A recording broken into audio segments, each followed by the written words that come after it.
Everybody, welcome to the Red Zone. We're back for 2021. It's almost here. We're in 1st of July, and man, have things changed. Yeah. Things have changed tremendously. We thought 2020 was different. Yeah. It's a whole new world out in college football. The Wild Wild West is here, and it is going to be kind of a shootout this time for money, not for championships. Yeah. I hope you guys are still tuned in with us because it's going to be different. It's going to be a little different. I don't know how it's going to affect the show. With us, we will continue to pick games this year and see how it goes. But things could change. I mean, with betting now, things have definitely changed with betting. Yes. And we'll get into that a little bit. But so the theme of our show today is it's the Wild Wild West of college football. We're going to talk about the good, the bad, and the ugly. Yeah. Because there's some benefits to this, but there's, without any regulation or it is crazy what could happen this year. And that goes into the betting because we'll talk about some of these issues that we read in some articles, but are the players' focus is going to be on football? Because I think several of them it won't be. Yeah. And I think that this is certainly going to affect their on-field performance. Yeah. It's going to affect recruiting, and this could affect head coaching jobs at the end of the season. Yeah. So, but everything changes from here. Yeah, but let's start off, first of all, since it's the first show of 2021, Phil Steele has out his preseason top 25, and we'll get to where the Sooners rank there. Let's just run through it. I'm not buying into the hype yet. Yeah, but go ahead. It is way early, but I did read one of the articles, and there'll be a link in the description to this article with his rankings if you want to read it for yourself and see what he has to say about your teams. But this is considered the most accurate preseason poll. I will say Phil Steele's the best at preseason stuff. The way he breaks things down. I don't know where he went to school. I don't know if he has allegiances to anybody, but I don't think I've ever seen somebody go against something that Phil Steele has said. Yeah. I mean, he just always seems to keep biases out of it, goes based off of the opponent's quarterback. Like defensively, he will take into consideration the level of play of the opponent's quarterbacks. And he just breaks things down better than just about anybody out there. Okay, so who does he have? Now, a lot of you football fans have probably already read this, but we'll just go through the list real quick. At 25, he has TCU. Coastal Carolina comes in at 24, Iowa at 23, Louisiana at 22, Arizona State 21, Texas Longhorns come in at 20, and that's the first team where he starts to actually make comments about the teams. 19 is Oregon. Indiana comes in at 18, LSU at 17, Miami at 16, Utah at 15, Penn State 14, USC at 13, North Carolina at 12, Wisconsin at 11, and then the top 10 is Cincinnati Bearcats come in at number 10 with the bulk of their team back. 9 is Washington, and it's just refreshed on me. Let's see. Iowa State comes in at number 8 with what Matt Campbell's been doing up there. Because they basically got their entire team back. Yes. Notre Dame at 7, Texas A&M at 6, Georgia at 5, Clemson at 4, Ohio State at 3, Alabama at 2, and coming in number 1 and Phil Steele's top 25, your Oklahoma Sooners. So, and he feels like, I'll just give you a preview of, he just feels like this is the year that Lincoln Riley has a complete team, and he thinks this is the year Oklahoma wins it all. So, yeah, I will say, you get on Twitter, and of course you're going to see fans that are boasting about everything.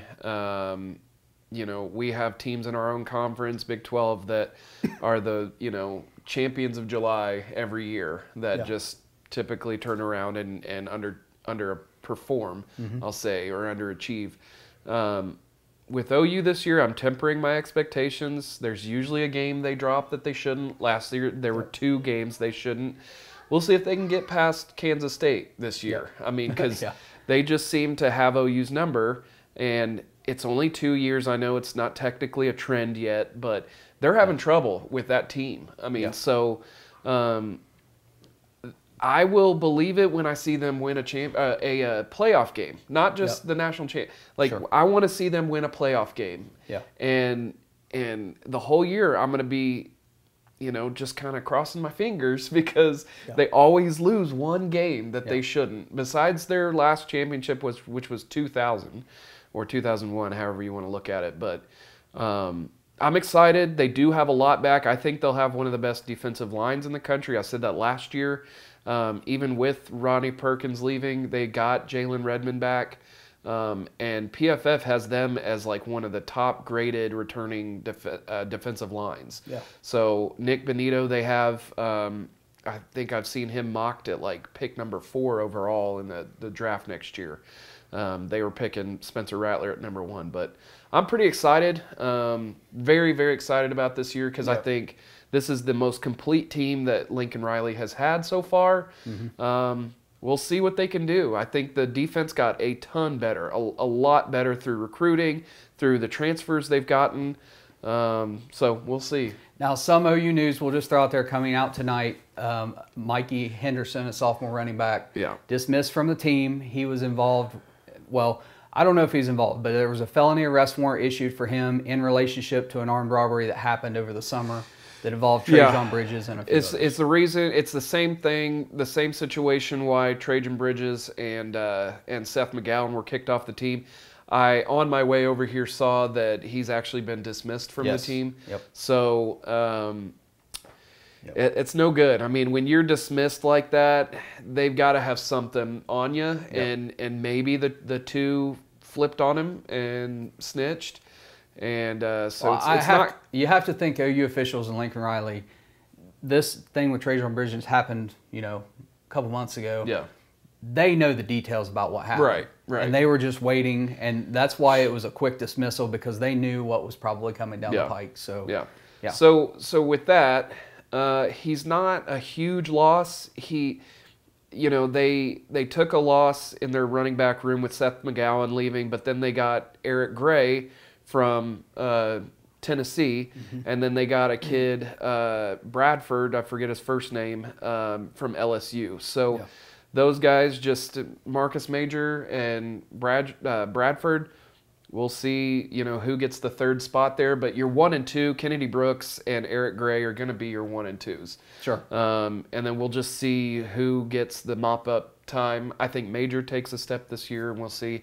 But it's just not good. Mikey Henderson was a guy that you could put out at wide receiver. You could put him in the backfield. He was a phenomenal blocker. And Sooner fans were really excited about him being able to just be kind of a jackknife like Dimitri Flowers was in years past, Trey Millard. They've excelled at that H-back position, and that's what he started out as, and then they moved him to running back. And more than anything, not depth or anything like that, he had a lot of fans in the Sooner fan base. I mean, he was just one of those kids that you just loved his style of play. He could have been very exciting for the Sooners, and it's just a dumb decision that these kids want to I won't say too much, but they want to be tough guys and not focus solely on football. And so this is kind of where we dip into the NIL stuff. Yes. How does this affect the players? Right. So the NIL era, it begins. Now, last year we had 2020. We had the pandemic. You had no fans in most places. You had teams not playing some weeks, trying to make up games. You had, Big Ten changing the rules to put Ohio State in the championship game over Indiana just so they could get to the playoffs and play for a national championship. It was chaos. Now we throw this into it with the transfer portal. And, okay, to be honest, let's be honest about something. For years, these players should have been getting something. I mean, I never thought it was right that schools could make millions and millions of dollars selling a jersey with a kid's name on it, and that kid got nothing. And then a lot of times, they get a stipend and they get a little bit of a stipend, but, one of the articles I read recently was talking about, they talked to some former players and stuff. After everything they had to pay for, they'd have about $500 to $700 a month left over, which... If you're a college student, okay. But a lot of these kids were sending that money home because their parents or their family needed it just to eat. And so when you're talking about that and you're saying this kid can't make any extra money, I I thought that was wrong. Yeah. So I was on board with these players getting something. Yeah. But what is transpiring right now? Wow. I mean, there's no rules. There's no. This is NFL free agency on steroids, because now, you know, boosters can just pay kids. Yeah. I mean, you could. Texas has the richest alumni in all of college football. Their boosters can go out and tell any recruit, "Hey, we'll pay you $3 million. Come to Texas." Yeah. And there's nothing to stop that. Yeah. I mean, it is the sky's the limit. I mean, one of the things we wanted to talk about, Arch Manning. He's got 2 years of high school left, but they were saying, there's an article which we'll put in the description. If Arch Manning were to choose Texas, as a freshman, he could be making $10 million. Yeah. Just because of the endorsement deals, the name he has, things like that. You have Derek King was the very first person to sign any deals. He did it at 12:01 a.m. on July 1st. He signed like 3 deals or whatever. And the article was talking about how, you know, he was up till 1 a.m., had practice at 5 a.m., then rehab, then more endorsement stuff to do. How's a college player do that? Yeah. I mean, how is your focus on football? So, Yeah. I don't know. I think this is going to be bad for a little while. I until kind of they think get it under control. And I've seen other people comment on this. I kind of think the NCAA did it with very little regulation to say, we hope it screws up. I mean, we kind of want it to screw up just to show people that this is what happens when you just, it's a free-for-all. Well, and so, you know, we talk about, so the good of this is these players are finally getting some money. Yeah. You know, which they needed to get. Rightfully so, yeah. Right. The NCAA came out and they kind of pushed this all of a sudden, and they did it right after the Supreme Court ruled that schools, universities, can't be restricted as far as helping kids with academics. That meant giving them laptops and iPads and things like that. And then the NCAA said, you know what, just pay them. And, you know, a lot of states had passed rules. They were going to allow it. California was one of them. There's still some that aren't. There's still some states that don't have that in place. Yeah. So the ones that don't are severely behind right now. So the good part of this is they're getting paid. The bad part of this is there's no regulation. Yeah. And it's really going to be a distraction from the game. Yeah. Because like I said it was the NFL on steroids. In the NFL, you have a salary cap. Yeah. There's only so much you can pay a player, Right. basically. Then you have a draft. So, you know, well, but those players go and they make their marketing deals. Like it's like LeBron James going and buying into Beats. You know, like they can do those things still and make the money they're making from their teams. But I guess my point is from a recruiting standpoint. So when you go to the NFL, teams draft. Yeah. So that one team doesn't get all the big stars out of college. Right. Now coming out of high school, highest bidder wins, and there's no cap. It is a total free for all. Yeah. And so but here's something else that's going to happen. And for all you college football fans out there who are saying, yes, this is great, this is great, this is great, let me just tell you right now, because as an Ohio State fan, I see this coming. I totally see this coming. Now you have players, 5 stars. Instead of 3 5-stars going to Ohio State to compete to be the quarterback, now those guys can be like, hey, I'm going down to Dakota State, or I'm going to go up to Akron or Tulsa.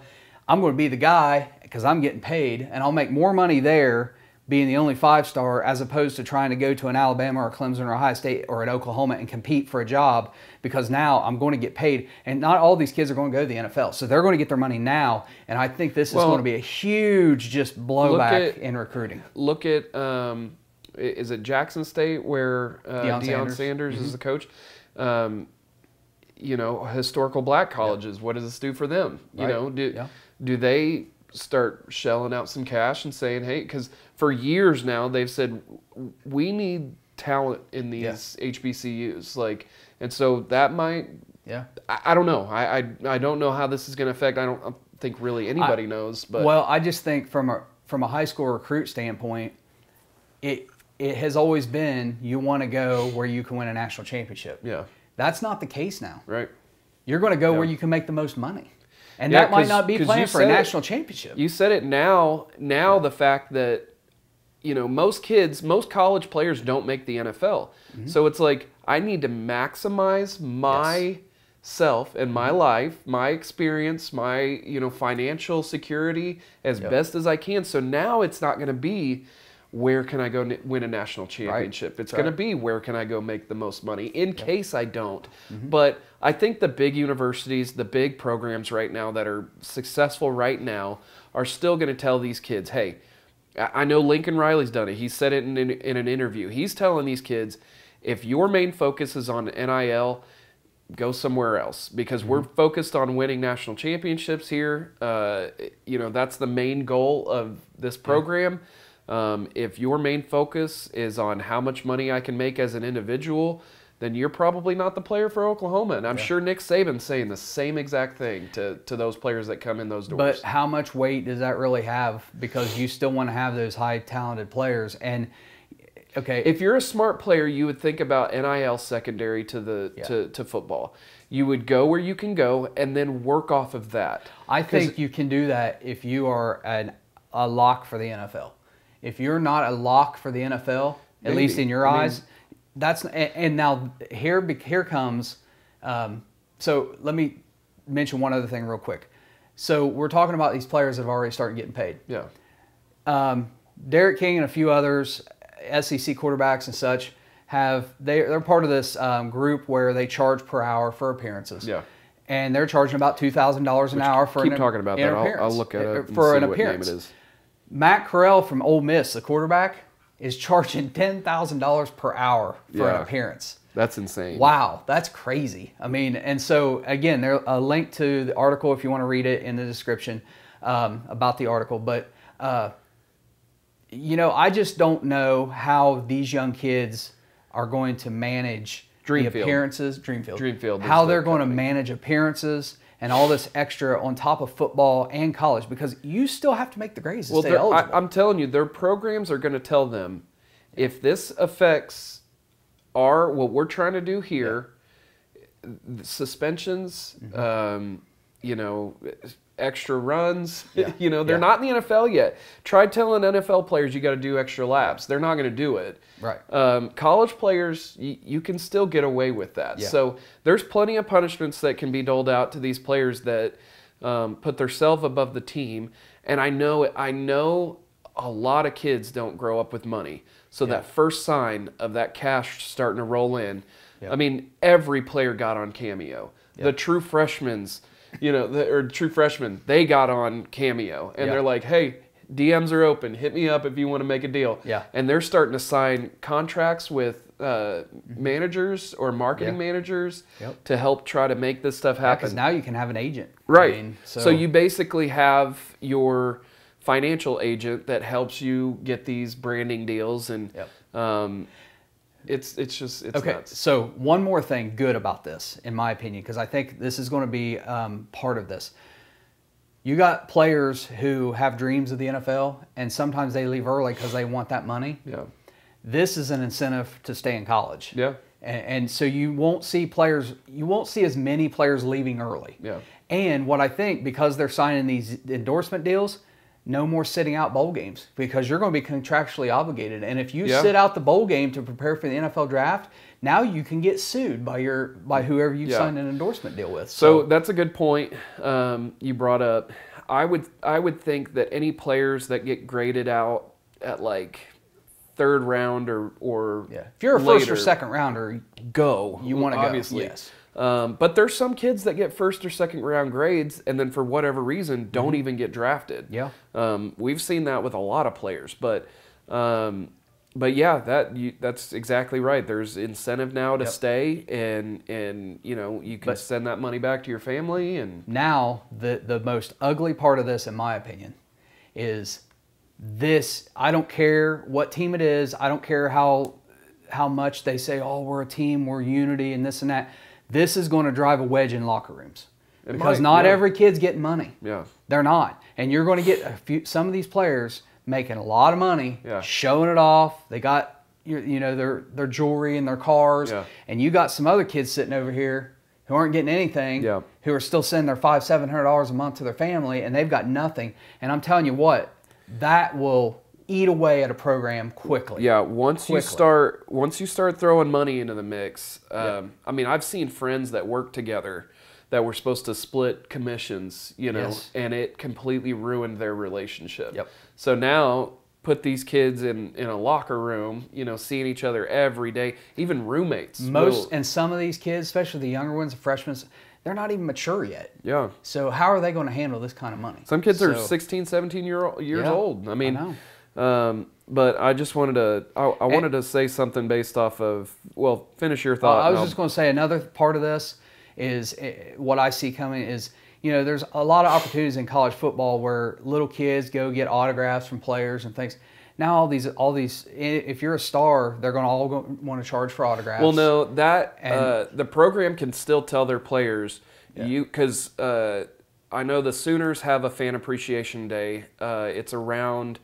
They just had it, Champ U barbecue. Well, not that, because that's only for players or for recruits. But during the spring game week, they have fan appreciation where you can come with your kids. It's free to enter if you're part of the Sooner, whatever their fan group. I don't know, season ticket holder, something, Sooner Club, and all the players are there. I mean, if they're not sick, they're sitting there at tables. They break them up into their position groups, and you literally get in a line and you go through every table that the players are sitting at. And the university said, we're still having that. They're still obligated to be there because they can still tell them, you got to be at team functions. You have to be. And if you don't, you get punished for it. It's just like missing practice or missing a team meeting. So they're still going to have to do those things. They don't just have autonomy to do whatever they want to do whenever they want to do. I mean, they still have to answer to the you know, the universities. My last thought on this, another thing I want to point out is I really think I mentioned this in the beginning. I really think that over the next couple years, you're going to see a major shift in coaching in college football because college coaches, they make a lot of money. There's a lot of stress involved with recruiting and things like that. Now you throw in money in the mix and having to manage that. I mean, you might as well go coach in the NFL and if you have to deal with that. Said he's going to quit coaching the day that, you know, players start getting paid, so it's only a matter of time before he retires. I don't think he retires in the next couple weeks. I'm totally kidding. I know, but I do think that guys like him, I think they seriously look it might at the weigh NFL. on him. It may weigh on him. Hey, if I'm going to coach players that are getting paid, I might as well do it somewhere where I, you know. And here's a great, a little bit of a sidetrack. It has to do with college football, but Urban Meyer recently, now the head coach of Jacksonville Jaguars, was asked about, you know, what's the most difficult transition to the NFL, and he said the lack of time you get with players compared to college. Yeah. Because there's so much with collective bargaining, and they're off limit, and you can't train at this time, and guys don't show up for OTAs. You can't force them. Yeah. Where in college, I mean, it's pretty much you don't show up, you're not playing. Right. I mean, we can call it voluntary, but it's mandatory. You got to be here. You can't do that in the NFL. So, you know, so that less time. That tells me, you know, as a coach in the NFL, you're still going to make a lot of money, but you're not working. So you don't have to recruit. Yeah. If you have a general manager, you don't have. I mean, they're doing the draft. You're just coaching the team you're given for the most part. So one thing I wanted to bring up, just because we're in Oklahoma, if you're new to the channel, we're both based in Oklahoma. Sooners are my team that I have grown up loving.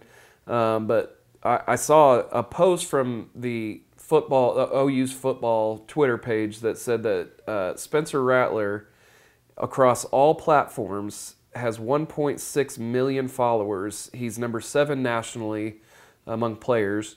10 million interactions annually. He's number 8 nationally. And 20 million YouTube video views, or more than 20 million video views. I mean, that alone, we know, you know, what views on YouTube do and how much they pay and stuff.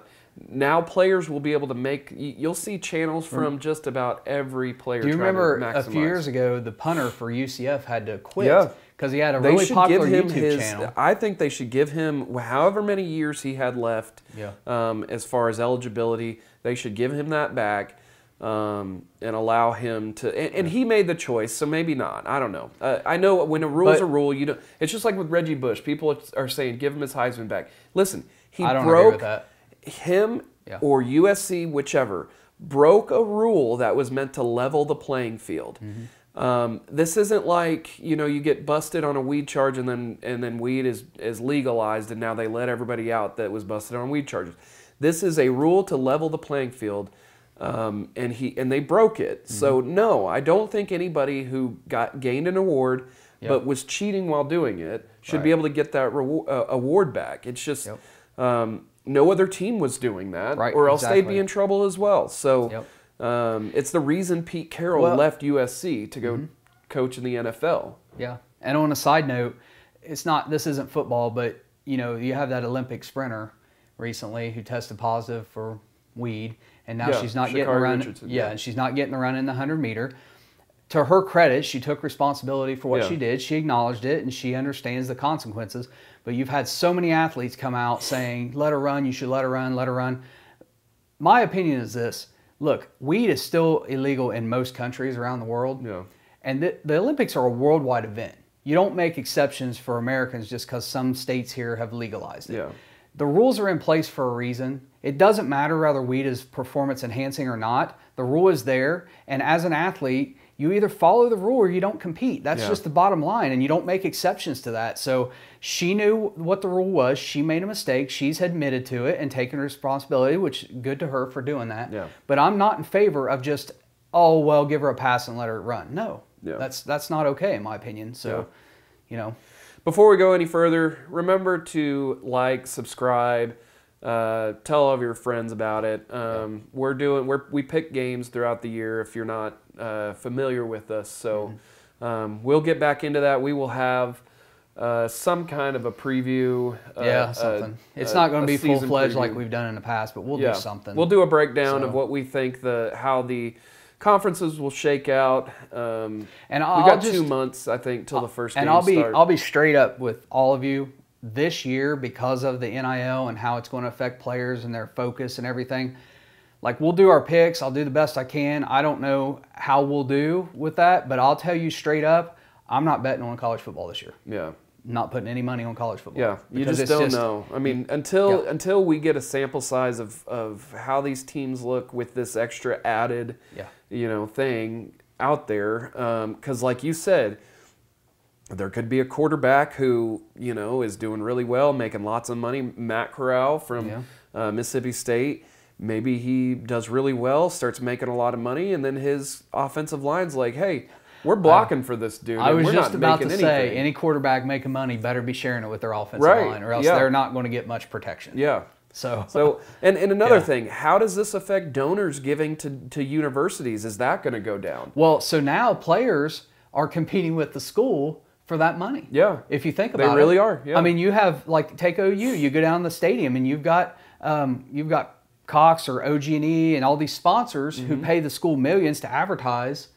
Well, now they're going to be putting that money into the players and not necessarily the school. Now you have a huge conflict of interest, and how are the schools going to manage that? Yeah. Because in some of these markets, most colleges are not in major markets. Right. Like Northwestern's in Chicago. I mean, it's smaller markets where these colleges are, and there's not a ton of money to go around.